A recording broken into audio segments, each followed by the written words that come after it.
Hello lovely people, మీరు skin ప్రాబ్లమ్స్తో suffer అవుతూ ఉన్నారా? హెయిర్ ఫాల్ ప్రాబ్లమ్స్ ఉన్నాయా? లేజర్ ట్రీట్మెంట్స్ కావాలా? దంత సమస్యలతో బాధపడుతూ ఉన్నారా?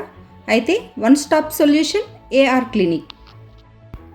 అలాగే చుండ్రు సమస్యలు, బట్టతల సమస్యలు, హెయిర్ రీగ్రోత్, మొటిమలు, eye dark circles, hair fall అవ్వడం, ముఖ్యంగా మంగుమచ్చలు, టీనేజ్ పిల్లల దగ్గర నుంచి పెద్దవాళ్ళ వరకు ఏజ్తో సంబంధం లేకుండా చాలామంది మంగుమచ్చలతో సఫర్ అవుతూ ఉంటారు. వెంటనే విచ్చేయండి AR clinic. Root canal, gum whitening, teeth whitening కూడా ఇక్కడ చేయబడును. హైపర్ అండ్ హైజెనిక్ ట్రీట్మెంట్ కోసం మన అనంతపూర్ మారుతినగర్ ఏఆర్ క్లినిక్కి విచ్చేయండి. మీ skin, hair and dental problems అన్నింటి కోసం డాక్టర్ యశస్విని గోనుగుంట్ల గారిని సంప్రదించండి.